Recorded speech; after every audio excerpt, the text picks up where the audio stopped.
बच्चों, आज हम आपको केंद्रक के बारे में बताएंगे कि केंद्रक क्या होता है, ये कहाँ पाया जाता है, इसके फंक्शन क्या क्या होते हैं, इसकी स्ट्रक्चर किस टाइप से होती है। तो देखते हैं सबसे पहले केंद्रक। केंद्रक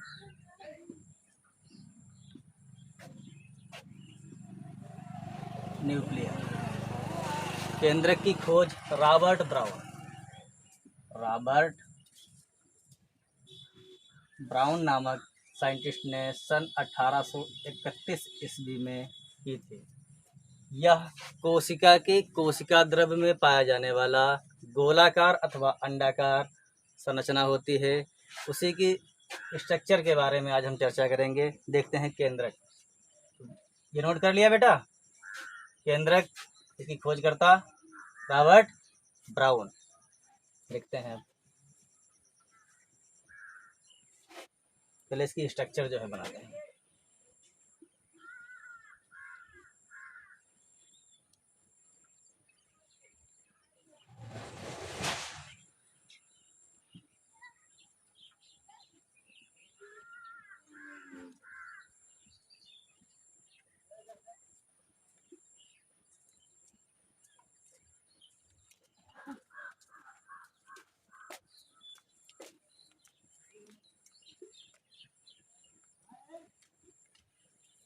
ये इसके चारों तरफ जो लगी होती हैं एंडोप्लाज्मिक रेटिकुलम का जाल होता है, इस टाइप से।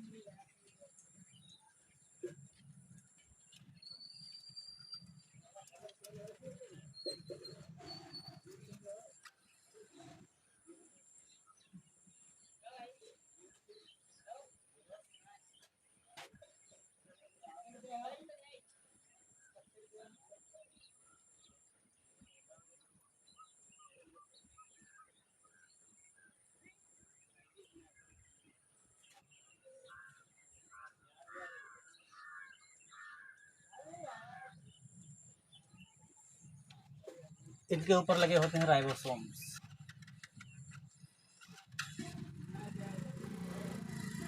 एंडोप्लाज्मिक रेटिकुलम की ऊपरी सतह पर राइबोसोम्स लगे होते हैं।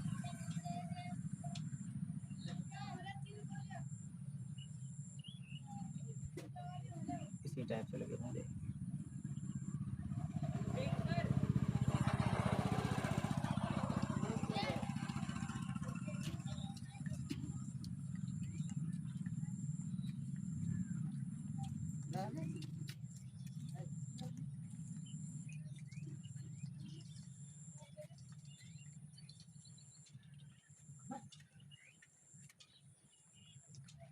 ये है राइबोसोम्स।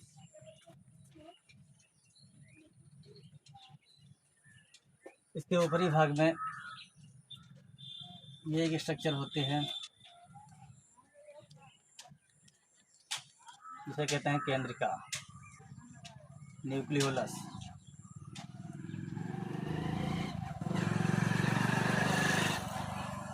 ये हो गई केंद्रिका।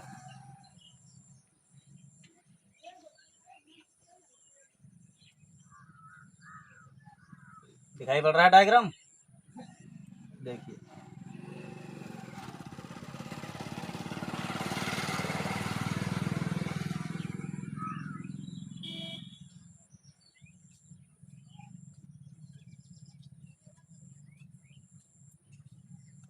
ये हो गया केंद्रिका। फिर इसमें ये पड़े होते हैं क्रोमेटिन जाल।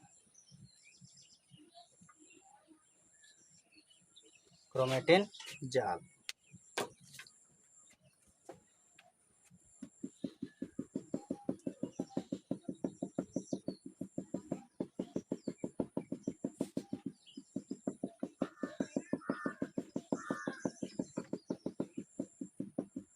ये होता है न्यूक्लियोप्लास्ट। इससे हम थोड़ा गाढ़ा कर देंगे।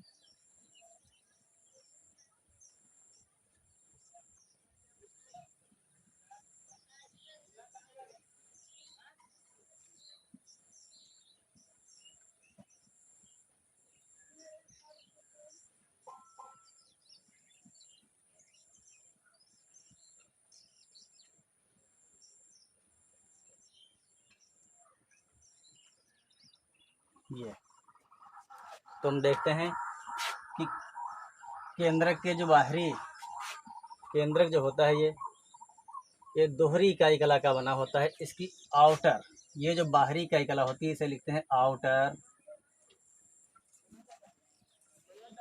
Membrane, membrane, outer membrane. और ये जो होती है भीतर की तरफ इसे लिखते हैं इनर मेम्ब्रेन, आउटर इनर। ये देखिए यहाँ ये हो गई आउटर, ये इनर। आउटर और इनर मेम्ब्रेन मिलके बनाते हैं केंद्रक आवरण, न्यूक्लियर इनवेलप, न्यूक्लियर इनवेलप। केंद्रक के ऊपरी सतह पर जो गोल स्ट्रक्चर होती है इसका नाम है केंद्रिका, न्यूक्लियोलस,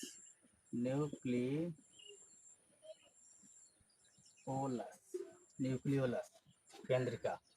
और इसके अंदर जो है केंद्र के अंदर भरे द्रव्य को कहते हैं न्यूक्लियोप्लाज्म,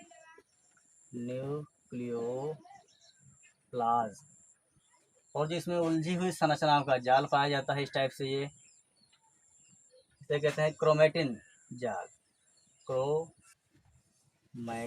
फाइबर, क्रोमेटिन फाइबर। तो एक बार ये स्ट्रक्चर देखेंगे, structure of nuclear, structure of nuclear. आज हमें केंद्रक के बारे में जानना है। डायग्राम हमने बना दिया है, अब आपको समझाना है कि केंद्रक होता क्या है। तो सबसे पहले देखेंगे केंद्रक के पार्ट जो होते हैं, केंद्रक के निम्न पार्ट होते हैं। फर्स्ट पार्ट होता है ये केंद्रक आवरण, केंद्रक आवरण। सेकेंड, केंद्रक आवरण के बाद में ये हो गया केंद्रक आवरण। फिर पड़ता है इसमें केंद्रिका, केंद्रक द्रव्य, केंद्रक द्रव्य। उसके बाद में अगला पार्ट है केंद्रिका।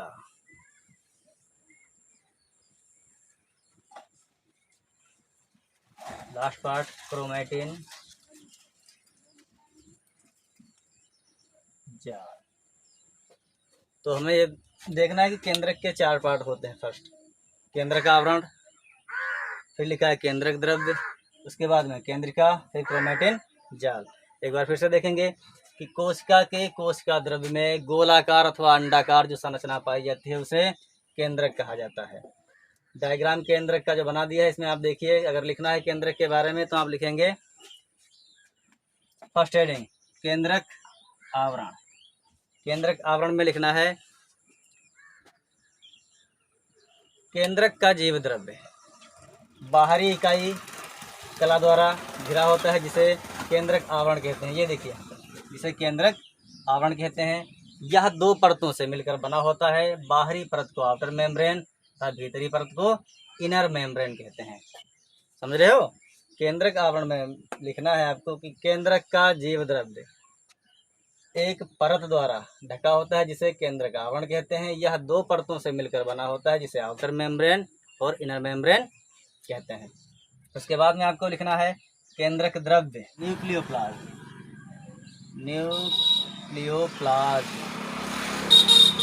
न्यूक्लियोप्लाज्म। इसमें लिखना है कि केंद्रक के अंदर भरे पदार्थ को न्यूक्लियोप्लाज्म कहते हैं, जिसमें केंद्रिका तथा क्रोमेटिन जाल पाए जाते हैं। अब आपको बताना है केंद्रिका के बारे में। केंद्रिका नेक्स्ट हेडिंग बनाएंगे केंद्रिका में लिखना है केंद्रक के केंद्रक द्रव्य में ऊपर की तरफ एक गोल संरचना पाई जाती है जिसे न्यूक्लियोलस या केंद्रिका कहते हैं, जिसकी खोज फोंटाना नामक साइंटिस्ट ने की थी। लास्ट हेडिंग देखते हैं क्रोमेटिन जाल। ये है क्रोमेटिन जाल। ये जितने जो है केंद्रक द्रव्य में बिखरे हुए पड़े हैं। इसमें आपको लिखना है केंद्रक के केंद्रक द्रव्य में उलझी हुई संरचनाओं का एक जाल पाया जाता है जिसे क्रोमेटिन जाल कहते हैं। ये क्रोमेटिन जाल कोशिका विभाजन के समय छोटे व मोटे होकर गुणसूत्रों का निर्माण करते हैं। क्लियर हो रहा है बेटा? इतना समझ में आ रहा है पूरा? केंद्रक क्या है, हमने आपको बताया है केंद्रक क्या है। केंद्रक की स्ट्रक्चर यानी संरचना के बारे में, उसके पार्ट जो होते हैं, केंद्रक आवरण, केंद्रक द्रव्य, केंद्रिका, क्रोमेटिन जाल। अब देखेंगे फंक्शन ऑफ न्यूक्लियर यानी केंद्रक के कार्य। केंद्रक के कार्य, फंक्शन ऑफ न्यूक्लियर। अब हमें बताना है केंद्रक के कार्य। केंद्रक को जो है कोशिका का कंट्रोल रूम कहा जाता है, क्योंकि समस्त जैविक क्रियाओं का नियंत्रण केंद्रक ही करता है। इसलिए केंद्रक को कोशिका का कंट्रोल रूम या नियंत्रक केंद्र कहा जाता है।